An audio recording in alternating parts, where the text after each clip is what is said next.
Bonjour, bienvenue pour cette table ronde sur les transformations du modèle de l'enseignement supérieur. Donc on va se demander aujourd'hui quel est le cadre le plus adapté, le cadre idéal pour former les managers de demain.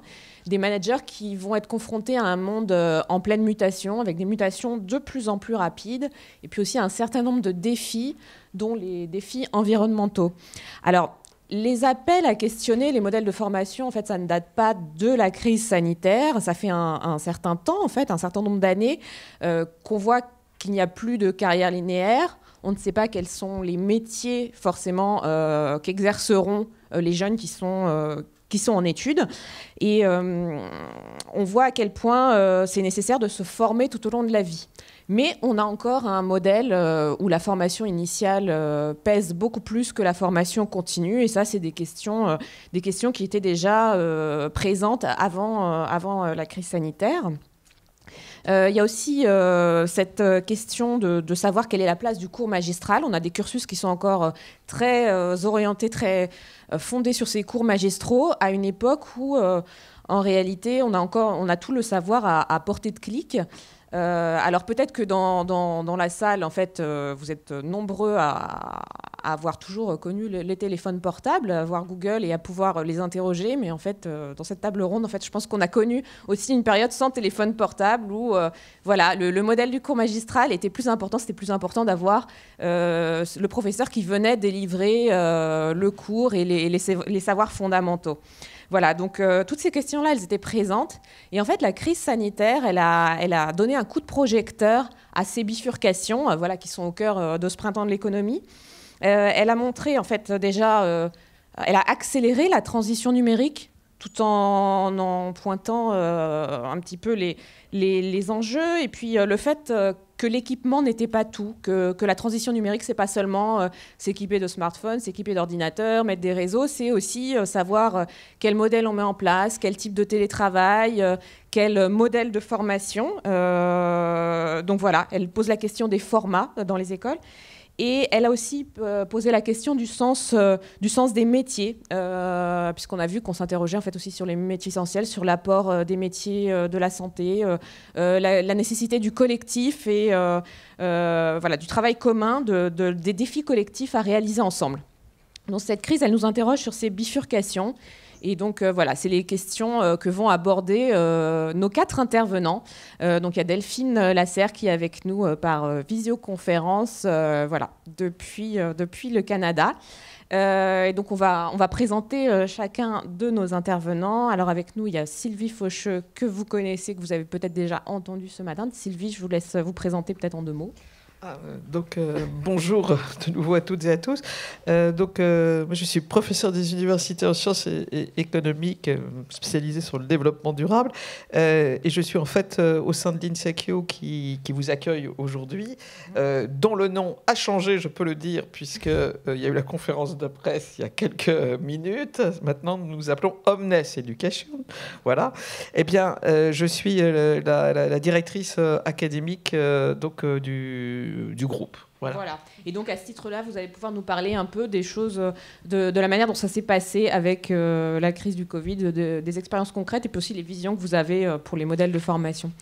François Tadei, alors vous êtes directeur du Centre de recherche interdisciplinaire et vous avez écrit Apprendre au XXIe siècle.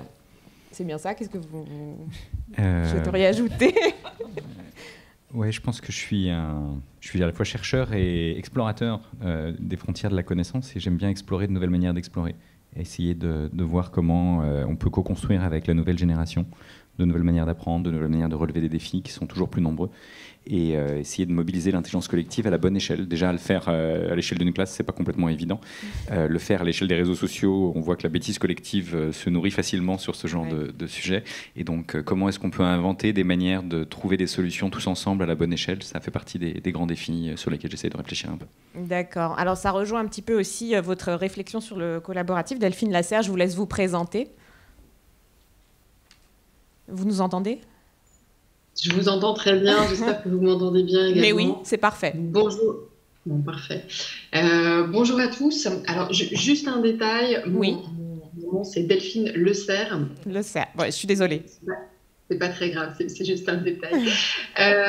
Bien, bonjour à tous. Moi, je suis ravie d'être avec vous ce matin. Il est extrêmement tôt ici, puisque effectivement, je suis avec vous de Montréal. On a 6 heures de décalage horaire. Donc, moi, c'est encore la nuit noire, mais je suis très heureuse de participer à cette table ronde à distance. Juste en 2 mots, moi, je suis également professeur-chercheur. Mon domaine de recherche, c'est les sciences du comportement, plutôt orienté sur tout ce qui est comportement des individus, qu'ils soient adolescents ou personnes âgées. Et j'ai également une particularité puisque j'ai eu plusieurs casquettes déjà dans ma vie professionnelle au cours des dernières années en parallèle de cette casquette de chercheur et de professeur, puisque j'ai également été entrepreneur dans le domaine du digital, dans l'enseignement supérieur. Et que j'ai également eu la chance de diriger des transformations digitales, notamment dans le domaine de l'enseignement supérieur. Par conséquent, j'ai plusieurs visions de ce sujet de l'enseignement, de la co-création. Vous allez pouvoir nous parler de toutes ces transitions, effectivement, toutes ces transitions numériques. Et vous, alors, Hugues Ferbus, ça va être plutôt au niveau de la transition écologique, c'est ça que vous allez intervenir. Je vous laisse vous présenter. Oui, bonjour. Transition numérique et transition environnementale, probablement. Donc très rapidement, moi je viens du numérique, j'y ai passé une trentaine d'années et là depuis quelques années je partage mon temps entre une activité de conseil de direction et des activités de recherche au sein d'un think tank qui s'appelle The Shift Project et qui consacre ses efforts à essayer d'accélérer la transition vers une économie décarbonée. Et dans ce contexte, donc, on a réalisé un certain nombre de travaux pour analyser les problématiques, les interactions entre transition numérique et transition environnementale. Voilà. Et puis pour être complet, donc j'enseigne également sur ce sujet dans plusieurs écoles. Et voilà. Voilà. Donc comme ça, vous et si, quelque chose de très important, donc le Shift Project a également publié un rapport sur la place de l'environnement dans l'enseignement supérieur. Donc c'est pas du tout moi qui l'ai réalisé, mais j'essaierai de vous en donner quelques aspects. Vous allez nous en restituer l'essentiel. Alors on va commencer peut-être, moi je me suis pas présentée, en fait je suis chef de rubrique éducation à The Conversation. Justement, on va commencer peut-être, The Conversation, c'est un média qui éclaire l'actualité par la recherche, voilà, qui met le contenu des dernières recherches à la portée du grand public. Et on va peut-être commencer justement par un point. En fait, on a publié un article fin 2020 d'une enquête autour de la manière dont les étudiants ont perçu l'enseignement à distance. Et peut-être là-dessus, justement, on aura un retour de Sylvie Faucheux. Donc voilà, il s'avérait que la plupart des étudiants étaient assidus. C'est une enquête qui a été menée à l'université d'Aix-Marseille. Ils ont constaté en fait que 75% des étudiants étaient assidus, plus de 66% disaient qu'en fait ça avait bien fonctionné, les outils et les services numériques des universités. Donc voilà, une transition qui se faisait bien, passage de la salle de classe au cours à distance. Et en fait, il y avait plus de 40% des étudiants qui avaient du mal à rester concentrés plus d'1 heure et plus de 28% qui ne pouvaient pas rester concentrés plus de 2 heures. Donc, c'est des résultats en fait totalement contrastés qui nous montrent que c'est pas seulement une question d'équipement, une question de bonne communication. En fait, c'est une question aussi d'écosystème. Alors, Sylvie Faucheux, par rapport à ça, comment est-ce qu'on met en place en fait un enseignement hybride, un enseignement à distance efficace? Qu'est-ce que vous avez proposé? Vous me parliez de promo manager, de sorte d'échelle d'accompagnement. D'accord. Alors d'une part, moi je dirige donc une école qui est l'IFG Executive Education, qui est une école de formation continue au sein du groupe Omnes maintenant, et qui justement a la particularité d'avoir mis en place depuis presque 10 ans maintenant tout un écosystème de digitalisation et d'accompagnement. J'en reviendrai tout à l'heure. Parce qu'il y a une certaine souplesse en fait dans la formation continue. Sur la formation continue, on peut en fait beaucoup plus facilement que dans la formation initiale innover à la fois sur les rythmes, sur les espaces, sur les modalités d'apprentissage, ce qui constitue en fait un laboratoire tout à fait intéressant. Et donc en fait, lorsque la crise sanitaire est arrivée, eh bien je me suis retrouvé au sein de notre groupe donc, à être finalement en charge de la continuité pédagogique pour toutes les écoles. Parce qu'en fait, du jour au lendemain, voilà, ils ne pouvaient plus venir en cours. Et donc, à ce moment-là, nous avons appliqué, c'est ça qui est intéressant, progressivement les méthodes que on avait mis en place au niveau de la formation continue pour toutes les écoles.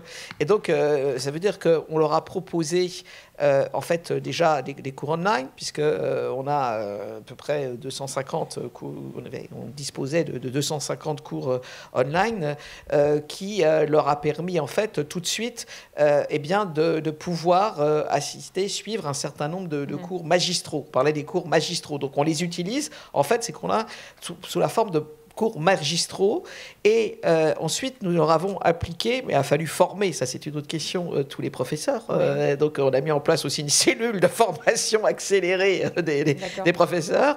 Donc, et puis aussi pour mettre ce qu'on appelle des promo managers qui vont suivre donc par petits groupes. C'est-à-dire que plutôt que leur faire des cours massifiés à 200 ou 300 de cours à distance, oui, ils ont le cours à distance, mais ils ont ensuite donc dédiés, ils ont des groupes, ils sont par 25 au maximum.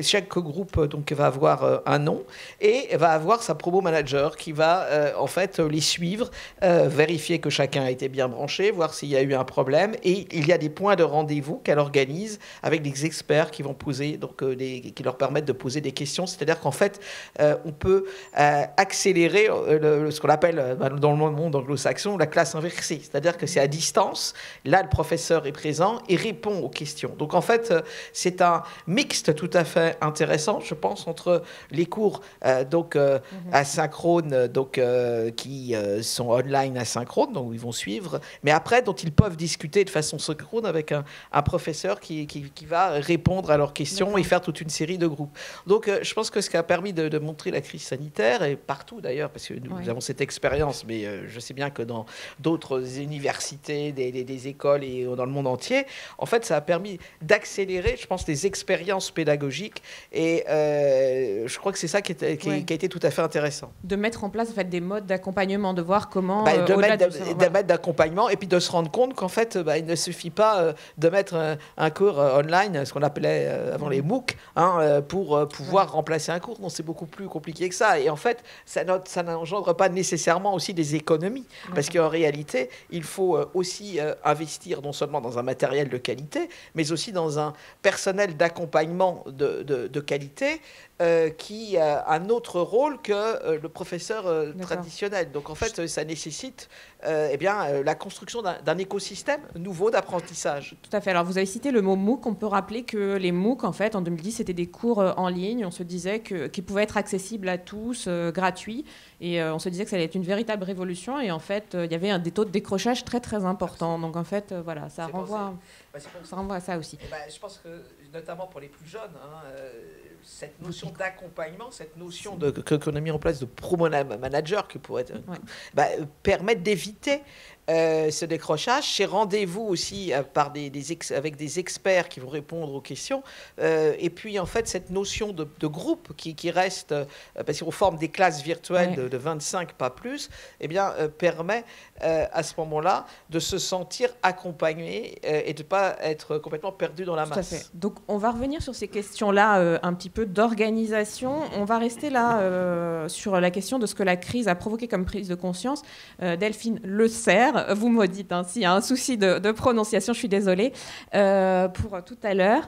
Voilà, vous m'avez dit qu'il y avait une question du sens qui se posait en fait avec cette crise sanitaire, une question de prise de conscience. Je sais que vous pouvez parler de la transition numérique, mais on va d'abord commencer sur cette question du sens. Vous m'avez dit qu'il y avait ça interrogeait en fait une facette des études qui était le projet d'orientation en fait, les choix qu'on fait, une partie qui est un petit peu en fait négligée en fait rapidement et qui pourtant est essentielle et que les étudiants aujourd'hui voulaient mettre du sens et que la crise sanitaire nous rappelait ça. Alors je vous laisse développer en fait cette question.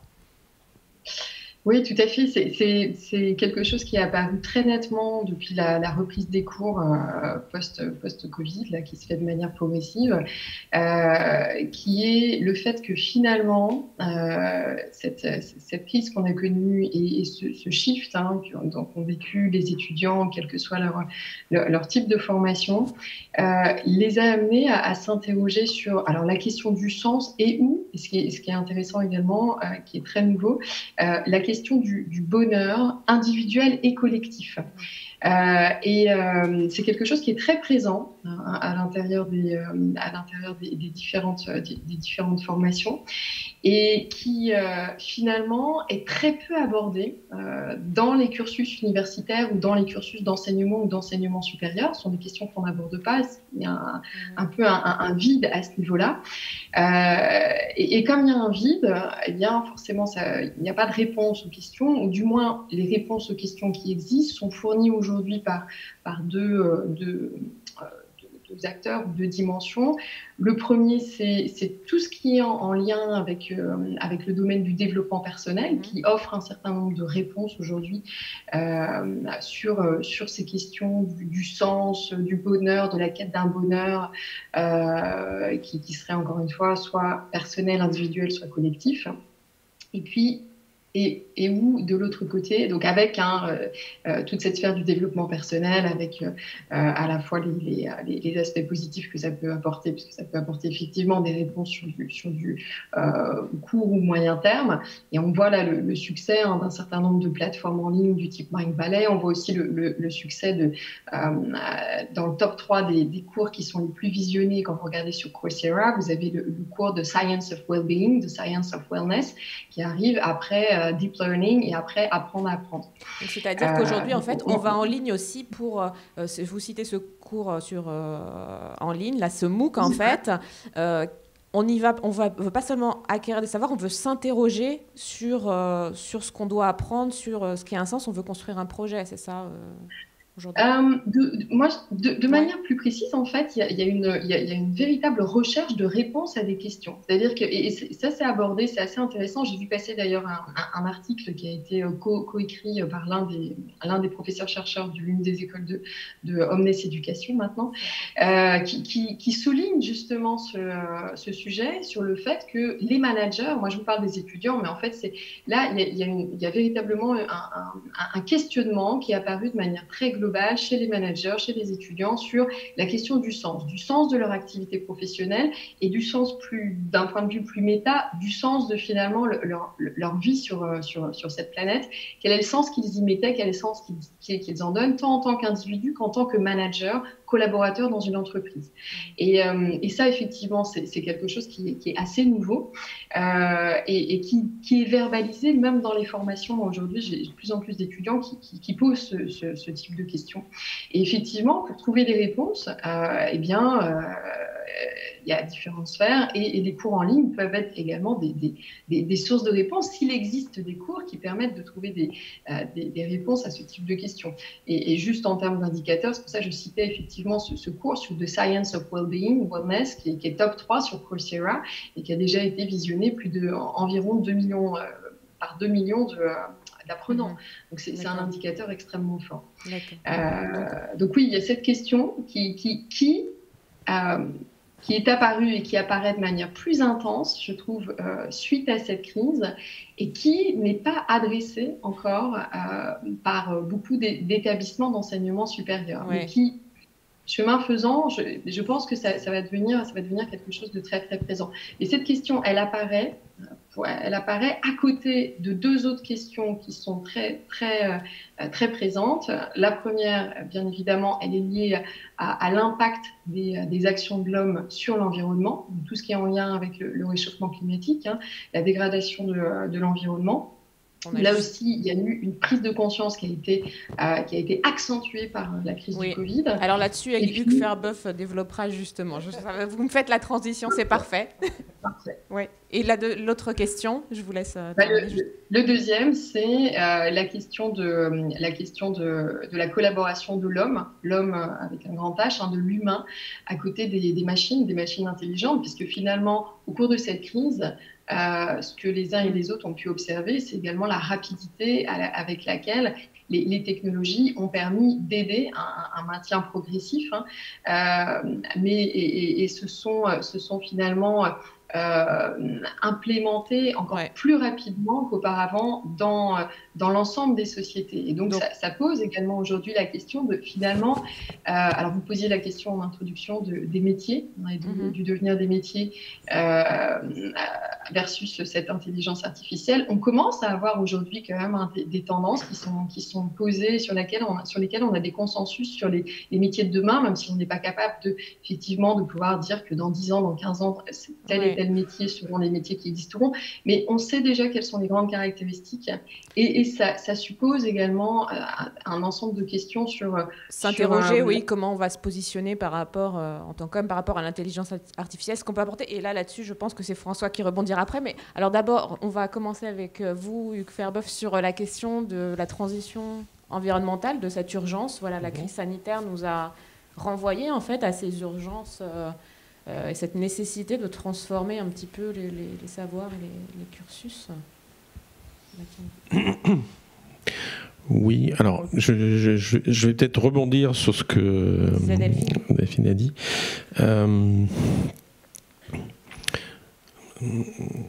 Je pense que ce qui s'est passé avec la crise sanitaire, ce qui se passe toujours d'ailleurs, parce que c'est pas vraiment fini, c'est un petit peu une répétition, si je peux dire, mais en accéléré, de ce qui est de ce qui va se passer avec la crise climatique et la crise environnementale. Et un des enjeux, c'est justement d'éviter de se faire prendre par surprise. Un petit peu comme ça nous est arrivé pour la crise Covid. Et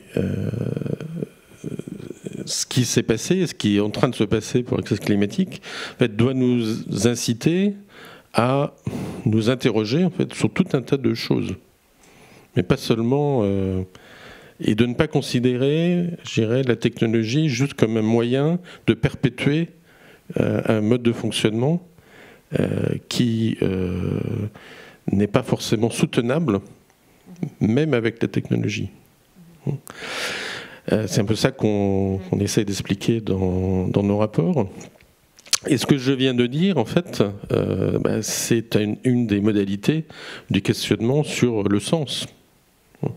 Mais je pense que ce questionnement sur le sens, personnellement, je ne pense pas qu'il faille le poser à côté des autres enseignements ou des autres types d'interactions. Je pense qu'il faut que chaque discipline s'interroge, en fait, sur quel est le sens, en fait, et quelle contribution cette discipline doit apporter à la société, quelle contribution tel et tel métier peut apporter.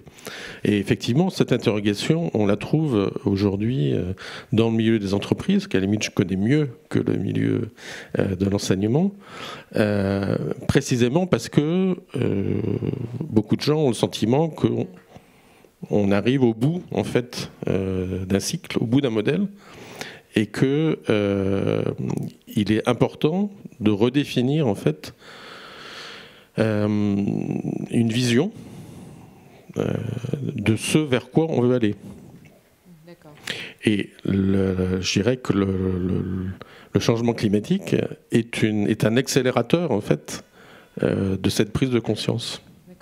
Mais je pense que François peut développer mieux que je ne l'ai fait ce genre de choses. Tout à fait. Donc vous insistez sur le fait qu'on ne doit pas cloisonner, que c'est pas juste se poser la question au début d'une formation de l'endroit où on va, c'est toujours se remettre en question. Et puis effectivement, là-dessus, se remettre en question perpétuellement, c'est un petit peu le modèle du centre de recherche interdisciplinaire. Que vous appelez aussi centre de rencontres... Carrefour de rencontres intéressantes ou Challenge Research Institute. On joue régulièrement avec l'acronyme. Voilà. Alors je vous laisse rebondir sur cette transition. Pour rebondir sur ces différents points, je pense que apprendre à prendre soin de soi, des autres et de la planète, c'est une manière de relier les différents propos qui ont été tenus. C'est vrai que ça a été particulièrement difficile dans la période Covid, parce que le confinement, on est des êtres sociaux, on a besoin d'interaction, et être seulement devant un écran, ça ne suffit pas. Et en fait, je pense qu'on a progressivement pris conscience que la vie étudiante était beaucoup plus riche que simplement les cours. Et donc, on a plus ou moins réussi à ce que les cours continuent, mais on a cassé énormément d'autres dimensions qui sont essentielles pour la vie étudiante. Pour vous donner juste un exemple, Paris était dans les classements internationaux la première ville au monde, la plus attractive. Mais si vous êtes dans une chambre de bonne devant un écran, c'est pas la vie à laquelle vous aspiriez. Donc ça, c'est très net. Donc on va en cours non seulement pour écouter le professeur, mais surtout aussi pour échanger avec d'autres, c'est ça? Pour échanger avec d'autres, pour co-créer. Pour revenir sur la question du sens, les quelques études, parce qu'il y a trop peu de recherches à mon avis sur ces sujets, montrent que vous trouvez du sens quand vous faites des choses de manière collaborative, créative, et dont l'impact n'intéresse pas seulement votre nombril, mais vont avoir un impact beaucoup plus large sur la société. Et donc, typiquement, permettre aux étudiants d'apprendre à relever des défis, qui peuvent être des défis personnels, des défis locaux et des défis globaux, on en a besoin. On a 76% des jeunes, nous disent les études, qui sont effrayés par l'avenir qui s'annonce. C'est quand même un chiffre qui est en lui-même effrayant. Et donc, qui doit en tout cas nous interroger en tant que responsables de système. Et donc, qu'est-ce qu'on peut faire pour accompagner non seulement nos étudiants, mais une génération entière, et à l'échelle globale. Donc on est vraiment dans une situation où, pour vous donner des exemples un peu extrêmes, mais qui correspondent à la réalité, à la maison des adolescents, vous commencez à avoir des jeunes qui arrivent suicidaires, disant « on a lu le rapport du GIEC, on a conclu que la seule manière d'avoir une empreinte carbone zéro, c'est le suicide ». Ça ne peut pas être pire comme scénario. Heureusement, les psychiatres leur font prendre conscience que si tous ceux qui pensent sauver la planète en se suicidant se suicident, il n'y aura plus que Trump, Bolsonaro et leurs amis, et eux, ils ne vont pas se gêner pour saccager la planète. Donc il vaut mieux qu'ils restent en vie et qu'ils s'engagent. Mais on voit bien qu'il y a une demande de sens et d'engagement. Et donc la question, c'est comment est-ce qu'on peut accompagner nos étudiants par rapport à ça? Alors juste, dans la salle, je pense qu'il y a beaucoup d'étudiants sur cette question d'angoisse, d'engagement ou autre. Si vous avez des questions, en fait, vous n'hésitez pas aussi. On pourra vous donner la parole. Je vous laisse continuer, François. Ouais, juste pour avancer là-dessus.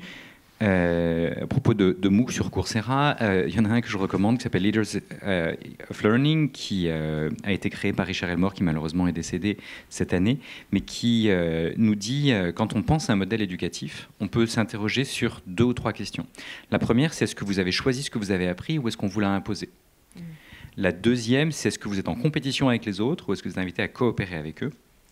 Et la troisième, c'est est-ce que vous êtes confronté à un savoir, je dirais froid, qui existe sur une étagère quelque part, ou est-ce que vous êtes invité à vous interroger sur des questions dont personne n'a la réponse, du genre comment on fait face à la crise Covid, à l'arrivée de l'intelligence artificielle ou à la crise climatique. Et typiquement, le système éducatif français classique, vous l'avez tous connu ou subi, vous étiez en compétition sur des savoirs d'hier et sans avoir rien demandé. Sans qu'on vous ait jamais demandé si vous étiez heureux d'apprendre ça ou autre. Et ce qui est intéressant, c'est que des lieux où on a des apprentissages coopératifs, où on co-construit le savoir pour essayer de trouver des réponses aux défis auxquels on est confronté, se multiplient à travers le monde.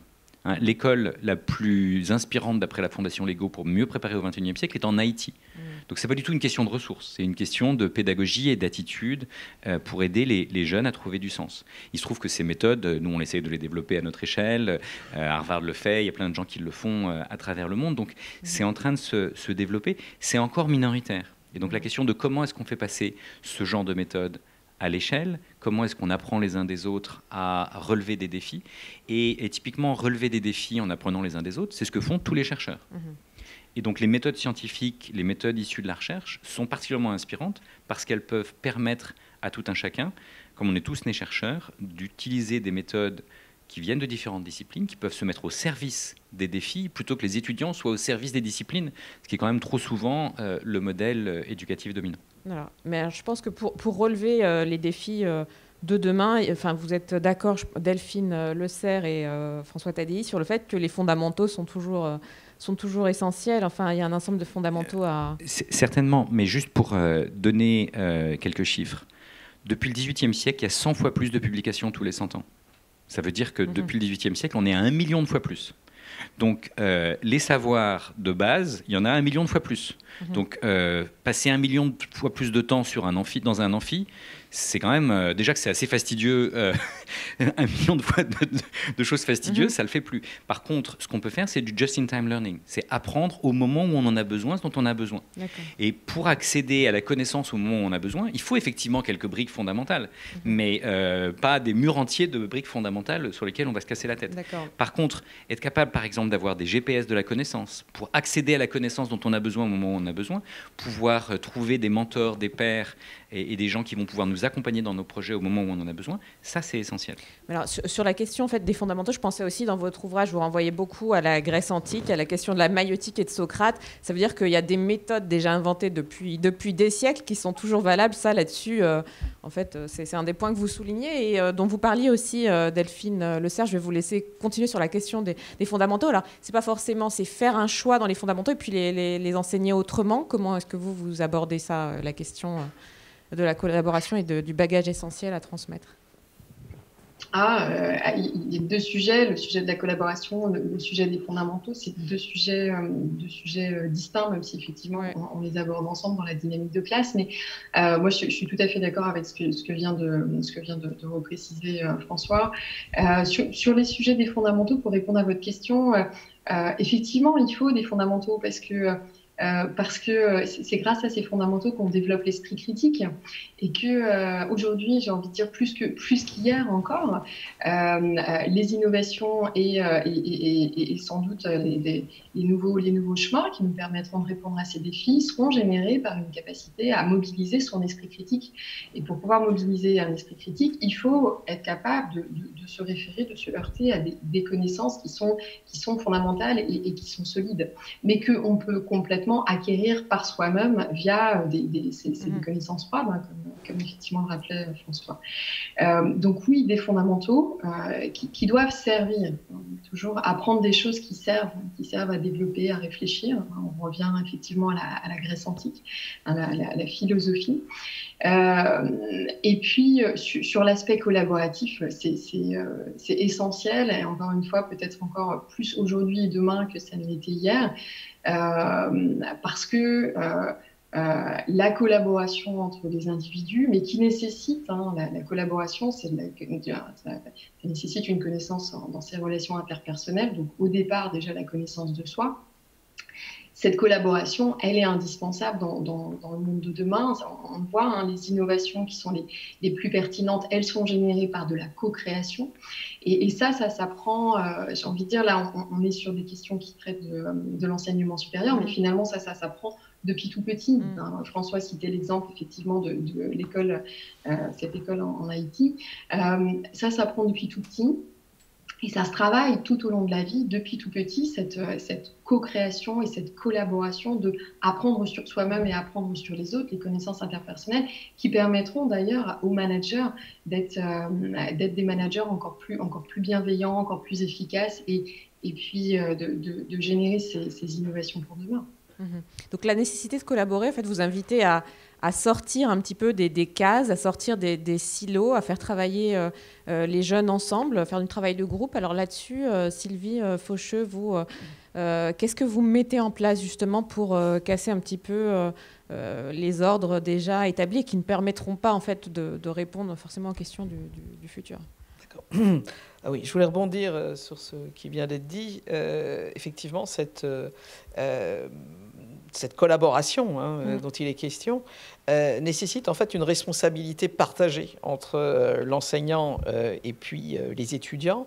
Et ça nécessite finalement un nouveau contrat pédagogique qui fait que là, il y a une co-création, une responsabilité. Et je pense que c'est un gros enjeu parce que il est vrai que dans notre modèle pédagogique, en tout cas français, nous ne sommes pas du tout habitués à cela. Et je crois que dans le modèle anglo-saxon, il y a beaucoup plus de de responsabilité partagée. J'insiste là-dessus. Alors, ce que nous avons mis en place, eh bien, comme je dis, outre, je dirais, les solutions de l'urgence, nous avons mis en place, en fait, un laboratoire qu'on appelle, donc, au sein du groupe, le Disruptive Learning Pathway Lab, pour mettre ensemble eh bien, des chercheurs de différentes disciplines, des enseignants-chercheurs de différentes disciplines, qui sont des chercheurs, mais aussi des enseignants. Donc, il y a des ingénieurs, des gens qui travaillent sur le management, d'autres sur la finance, etc. Et en fait, dans ce laboratoire, ce nouveau laboratoire, l'objectif est de travailler sur la recherche sur l'innovation, en fait, pédagogique. Et nous avons intégré un certain nombre d'étudiants également pour pouvoir travailler ensemble.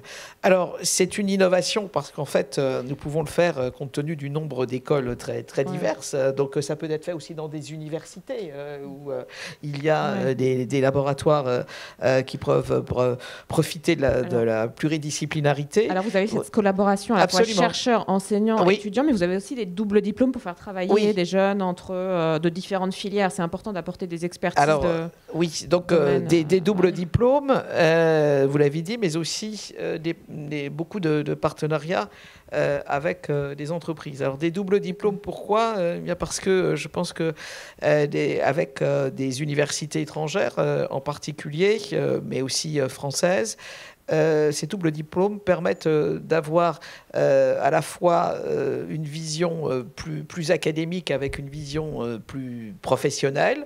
Donc ça, je dirais qu'il n'y a pas une grande innovation, mais nous le pratiquons largement.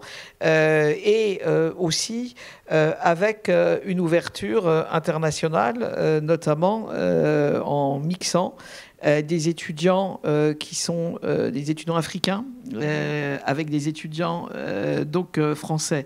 Nous avons pu le faire justement à titre expérimental pendant la phase du Covid, puisqu'en fait nous avons un campus à Abidjan et donc il était compliqué de se déplacer encore plus que d'habitude pour faire des cours. Donc nous avons mixé ces étudiants pour faire des cours à distance et finalement aujourd'hui eh bien, nous nous rendons compte de la richesse aussi que cela peut permettre et donc des doubles diplômes également avec des universités africaines qui permettent aussi d'ouvrir sur une diversité culturelle et nous sommes en train de faire la même chose avec la Chine. Donc je pense que la chose importante pour les étudiants, mais aussi pour les enseignants, j'insiste, c'est d'avoir aller chercher des idées ailleurs, un petit peu aussi.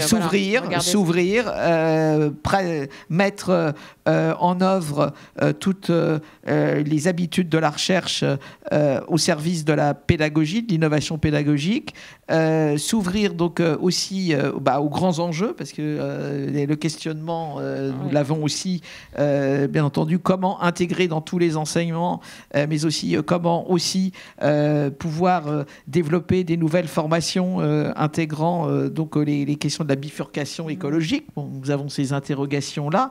Et bien entendu, en ayant une ouverture internationale, une ouverture disciplinaire, mais aussi un bon usage et des outils qui reposent sur le digital et bientôt sur l'intelligence artificielle, comme le disait Delphine, ce sont en fait des défis auxquels aujourd'hui nous nous attelons au sein du groupe Omnes Education. Voilà. Alors, tout ce que vous décrivez, en fait, pour décloisonner un petit peu les formations, peut-être là-dessus, alors, est-ce que c'est une des clés pour relever, en fait, les défis environnementaux? Hugues Ferbeuf, on vous laisse intervenir là un petit peu. Ensuite, si vous avez des questions, vous n'hésitez pas à vous manifester avant qu'on relance, en fait, d'autres questions aux intervenants. Voilà.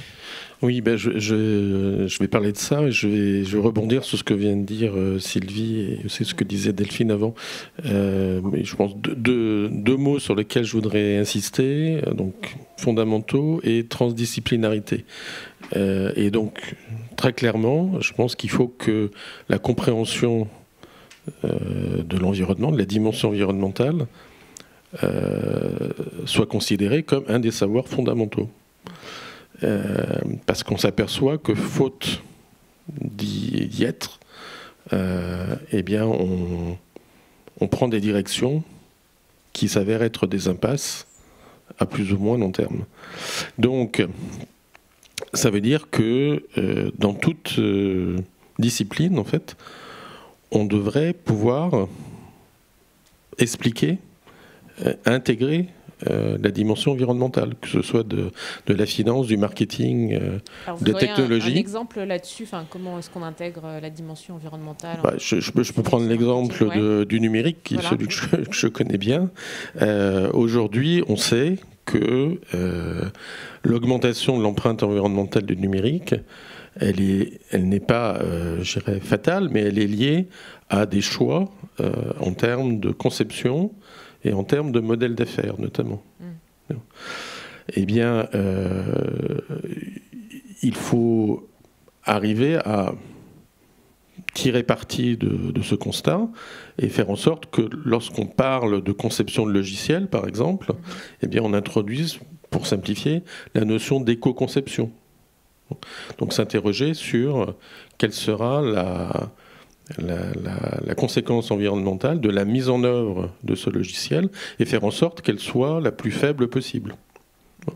Donc c'est juste un effort d'optimisation, de la même façon qu'on fait un effort d'optimisation sur d'autres dimensions, notamment financières. Donc il y a un nouveau mode de questionnement à introduire dans chacun des enseignements, en fait. C'est un paramètre à... Voilà. Exactement. Et le deuxième point, donc, c'est transdisciplinarité ou ouverture, si on veut. Et on s'aperçoit que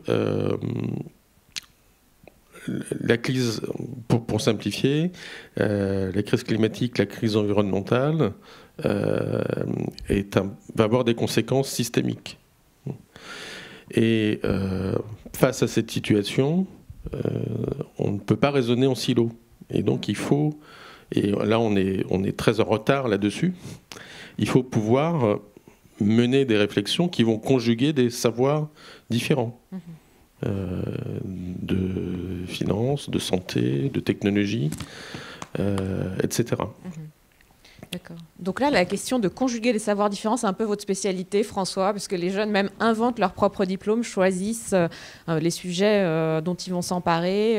Voilà. Et il y a eu des cursus totalement innovants qui croisaient des sciences, de l'économie, de la technologie au centre de recherche interdisciplinaire. Peut-être que vous avez des exemples à nous donner là-dessus. Voilà. En fait, ce qu'on a fait en particulier, c'est qu'on a co-designé tout ce qu'on a fait avec les étudiants eux-mêmes.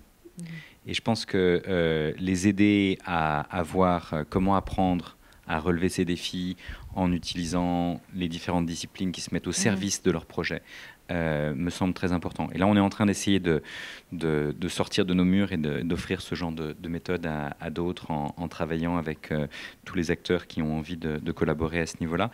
Donc, on a monté avec l'UNESCO un partenariat qu'on a appelé Learning Planet comme planète apprenante pour que tous ceux qui apprennent à relever des défis aux quatre coins de la planète puissent partager leurs méthodes et leurs outils de façon à ce qu'on apprenne les uns des autres à résoudre plus rapidement les défis. Donc ça, c'est une première dimension sur laquelle on a beaucoup travaillé. On est aussi en train de réfléchir à, par exemple, il y a des olympiades de mathématiques, de physique, de chimie, donc des olympiades disciplinaires. Il n'y a pas des olympiades des défis, il n'y a pas des olympiades de l'environnement, il n'y a pas des olympiades de la durabilité et de l'engagement. Il se trouve que, comme vous le savez tous, Paris accueillera en 2024 les Olympiades de sport, qui sont celles qui sont de loin les plus médiatiques, puisque les Olympiades de mathématiques, ce n'est pas tout à fait au même niveau de médiatisation. Et néanmoins, face à l'engagement des jeunes, comment est-ce qu'on peut éventuellement co-créer avec eux des lieux dans lesquels ce qu'ils font, ce qu'ils apprennent pourra être documenté, partagé et mis en évidence systématiquement. Alors juste la question co-designer, c'est-à-dire en fait le jeune vient, a envie de s'emparer de tel domaine, il peut choisir ses cours, composer son diplôme. Oui, disons que l'idée c'est d'aller un peu comme... c'est plus un menu à la carte que quelque chose qui vous est imposé. Et donc, vous pouvez, si par exemple vous vous intéressez à l'impact du numérique sur l'environnement, est-ce que vous êtes en licence d'informatique ou en licence d'environnement ? En fait, vous voulez pouvoir prendre un hybride. Mais vous pouvez aussi prendre des cours de physique ou prendre des cours d'algorithmique pour essayer d'optimiser les algorithmes pour minimiser l'impact carbone. Juste pour prendre ce genre d'exemple. Mais on peut aussi prendre des cours d'éthique et de philosophie en se demandant, mais en fait, est-ce qu'on a toujours besoin de toujours plus de puissance de calcul ou est-ce qu'au contraire, on a besoin de prendre conscience des défis et éventuellement de ralentir ? Est-ce qu'on a toujours besoin d'accélérer ?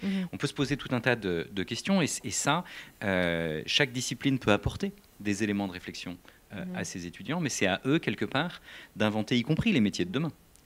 Puisqu'on nous explique que beaucoup de métiers vont avoir disparu, la capacité à relever des défis, elle sera toujours nécessaire.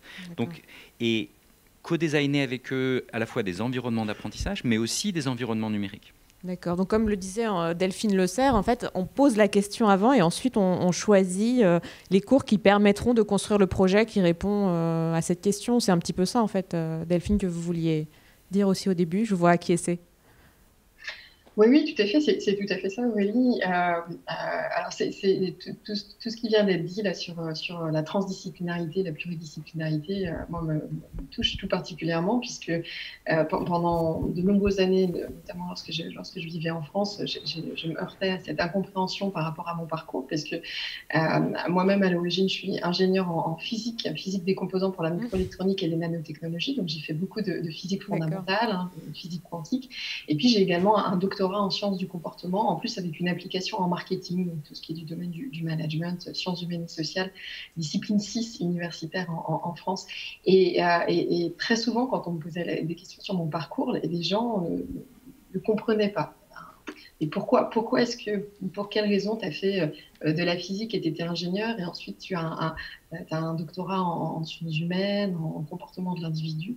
Et ce qui pour moi m'apparaissait comme une très grande richesse et qui me permettait en fait d'adresser des sujets sous plusieurs angles et d'avoir très souvent des idées que d'autres n'avaient pas.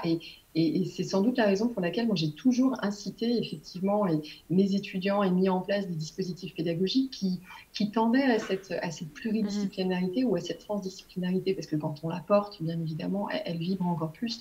Donc moi je suis très très heureuse qu'aujourd'hui de voir des projets, que ce soit des petits projets ponctuels ou des projets de diplomation, de collaboration entre des écoles, entre des universités, de création de diplômes qui se mettent en place dans cet esprit, parce que effectivement, quand on parle de l'innovation et des défis à relever de demain, c'est à travers cela, à travers cette capacité à voir un même sujet sous des angles différents, donc des disciplines différentes, des angles, des domaines d'expertise différents. C'est grâce à cela qu'on arrivera véritablement plus rapidement encore et certainement mieux, parce que de manière plus globale et plus ouverte, à adresser ces trois principaux défis qui sont les défis de demain. Oui, alors sortir un petit peu du silo, c'est ce qui permet d'avoir d'autres idées, regarder les choses sous un autre point de vue. Ce que vous dites sur la variété de votre parcours, ça fait penser à un ouvrage qui est sorti il n'y a pas si longtemps de Gabriel Alpern sur éloge de l'hybridation, tous sans tort, avec l'idée que voilà, justement, il faut marier un petit peu les savoirs et aller puiser dans différents domaines. Alors, est-ce qu'on n'a plus que quelques minutes? Est-ce que certains auraient des questions avant que... Oui. Merci.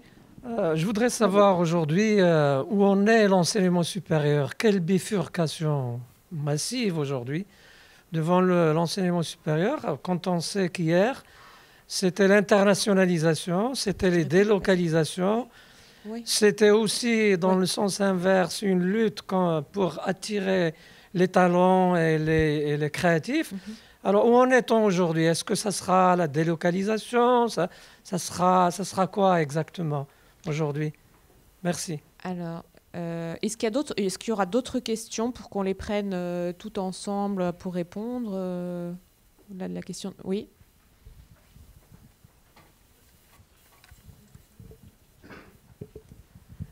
Oui, aujourd'hui, j'ai l'impression qu'on est dans un système où on apprend, on est formé dans le but d'être, disons, compétitif, de valoriser notre capital humain, parce que derrière, il faut trouver un emploi, il faut répondre à la demande des employeurs.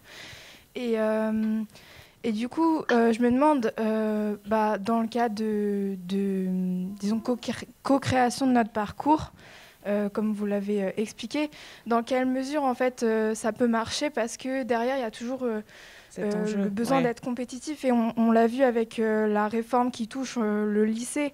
Les élèves peuvent choisir différentes matières, mais finalement, on a toujours une persistance finalement de l'esprit de filière, parce que derrière, il y a le post-bac qui garde les mêmes exigences. Oui, c'est très intéressant ce que vous dites. Ça renvoie au fait qu'il y a des sortes de filières en fait, qui se sont recomposées avec ces choix d'enseignement. Alors en fait, dans les deux questions, là, il y a des questions sur le côté compétitif en fait, qui reste l'urgence insérée. Là-dessus, François, peut-être que tu veux répondre en fait, à ces deux questions. Oui, je ne sais pas si vous savez, mais l'université qui est leader aux États-Unis, qui est considérée comme la plus innovante par les présidents d'universités eux-mêmes, c'est une université qui s'appelle Arizona State University, qui typiquement ne fait pas partie des grandes classiques historiques. Et c'est une université qui définit son excellence par qui ils incluent et pas par qui ils excluent. Déjà, je trouve que c'est un élément très intéressant. Et deuxièmement, leur recherche est systématiquement mise non pas au service des disciplines, mais au service des défis à la fois locaux et globaux auxquels sont confrontés l'ensemble des acteurs. Et fondamentalement, c'est une université qui se met au service de son territoire et de son développement. Et donc ça, je trouve que c'est extrêmement intéressant. Après, pour répondre... C'est une exception ou est-ce que c'est un modèle qui est amené à... C'est un modèle qui est en train de se développer. En tout cas, ils ont déjà 2 fois plus d'étudiants. C'est aussi eux qui sont leaders sur le digital. Ils ont 250 partenariats EdTech et ils utilisent justement, ils ont réussi par exemple à diviser d'un facteur 3 l'échec scolaire. Ce qui est quand même remarquable, en particulier en prenant des étudiants qui sont au départ des étudiants défavorisés, beaucoup plus en tout cas que les très grandes universités américaines ou les équivalents chez nous. Donc ça me semble extrêmement important. Donc par rapport à votre question, qui est une excellente question, il y a toujours une question de l'aval. Et donc on est en partie contraint dans nos choix à un moment donné par ce qu'on imagine qui va se passer par la suite. Ce qui est vrai, c'est que on a des images assez arrêtées de ce qui va se passer par la suite, mais en fait, tout le système est en train de se transformer. Et donc, non seulement la scolarité initiale et l'enseignement supérieur, mais aussi le monde de l'entreprise et les transformations. Et donc, je pense qu'il y a différentes manières de se projeter dans l'avenir. Est-ce qu'on va être un rouage dans une entreprise existante qui ne va pas forcément contribuer comme on le souhaiterait nous, à l'ensemble du développement durable et à l'ensemble de ces sujets, ou est-ce qu'on est capable de choisir, d'éventuellement inventer autre chose, quitte à devenir soi-même entrepreneur ou entrepreneuse, être capable de créer de nouveaux métiers, être capable d'inventer de nouveaux modèles économiques beaucoup plus respectueux de l'environnement. Et donc cette transition-là, en fait, la question, c'est quel rôle on veut jouer. Est-ce que quelque part on est entraîné par des flux dominants historiques, ou est-ce qu'on a envie de co-créer autre chose, et à ce moment-là, dans quel environnement on peut faire ça? Et je pense qu'un environnement de l'enseignement supérieur qui sait accompagner les jeunes dans ce genre de réflexion, à mon avis, leur rend un service sur le long terme. Donc le marché de l'emploi, instantanément, on peut effectivement en être stressé, mais je pense que le plus en plus d'entreprises et aussi de consommateurs, d'acteurs, de citoyens veulent autre chose. Et donc, on a besoin de faire des efforts importants de créativité pour inventer autre chose. Mais c'est vrai qu'on est quelque part dans des modèles dominants, historiques, qui ont fonctionné jusqu'hier, mais qui collectivement nous amènent dans le mur. Donc, on voit bien qu'il y a besoin d'inventer autre chose, mais on manque de lieu et de légitimité pour prendre ce temps. Et je pense que c'est extrêmement important et que le moment où on est étudiant est un moment où on peut justement expérimenter beaucoup plus. Et donc je pense qu'on a une responsabilité dans l'enseignement supérieur qui est d'accompagner les étudiants qui veulent expérimenter autre chose. Alors par rapport à ça, justement, peut-être juste 2 mots là-dessus, sur cette urgence du marché de l'emploi, ce stress du marché de l'emploi, Sylvie Bon, je partage tout à fait ce qui vient d'être dit par François, mais je voudrais ajouter 2 choses. C'est-à-dire que de façon générale, ce stress de l'étudiant par rapport au marché de l'emploi et au fait que ce qu'il a appris doit correspondre absolument au métier auquel il va candidater, c'est quand même très français. Dans les pays anglo-saxons et dans le système anglo-saxon, vous pouvez avoir un doctorat de philosophie et puis être recruté dans une banque. Donc c'est très français. C'est la première chose que je tiens à dire. La deuxième chose, c'est qu'en réalité, comme on le dit, il y a tellement de bifurcations, il y a tellement d'incertitudes. On l'a vu ce matin. En fait, il faut prendre son destin en main parce que vous avez finalement énormément d'opportunités devant vous parce que tout est à construire. Et je crois que justement, ce qui a été dit, ces parcours à la carte, vous devez finalement le faire parce que c'est vous qui allez construire tout ce qui est à construire. Et il y a énormément d'opportunités. Vous pouvez devenir effectivement créateur d'entreprise. Il y en a de plus en plus. Vous pouvez, dans une entreprise, être suffisamment atypique et répondre à des questions de bifurcation parce que vous aurez une compétence digitale, parce que vous aurez une compétence éthique supplémentaire, parce que vous aurez une culture scientifique développée, même si vous avez suivi un parcours plutôt, je vais dire, économique. Mais là, en fait, par rapport à là, ça veut dire qu'on demande aux jeunes en fait, de faire la rupture lui-même. En fait, évidemment, c'est une co-création, mais en fait, les jeunes ont quand même un rôle à avoir. Et parfois, vous pouvez avoir aussi un rôle, pas seulement de revendication, vous pouvez avoir un rôle créatif. Ça a été dit, je crois qu'il y a beaucoup d'établissements, d'universités, d'enseignants en France, des établissements privés aussi comme le nôtre, qui sont en train de se poser ces questions-là, parce que évidemment, nous devons mettre en place, co-créer avec vous, être innovants, des parcours qui vont répondre à toutes ces transitions, à toutes ces bifurcations dont nous avons parlé. Voilà, donc on voit qu'il y a tous ces défis qui s'adressent aux jeunes. On me fait signe qu'il est temps d'arrêter. Peut-être juste Delphine Le Cerf, puisque vous êtes dans un autre système, juste 2 mots pour conclure et on s'arrêtera sur votre... voilà, on vous laisse cette lourde responsabilité. Très bien, merci beaucoup. Alors 2 mots pour conclure, peut-être les 2 qui correspondent aux 2 questions également. Je suis tout à fait d'accord avec ce que vient d'indiquer Sylvie et ce que venait d'indiquer auparavant François. Pour répondre à la question, moi je me positionne effectivement totalement comme Sylvie, c'est très français et j'ai envie de dire malheureusement, mais le contexte actuel qui existe depuis un certain nombre d'années aujourd'hui en France génère cette angoisse face à l'avenir et notamment face à l'employabilité en France. Moi, je conseille à tous les étudiants qui sont dans l'amphithéâtre aujourd'hui de regarder l'extraordinaire vidéo sur TEDx de Anjuli Pandit,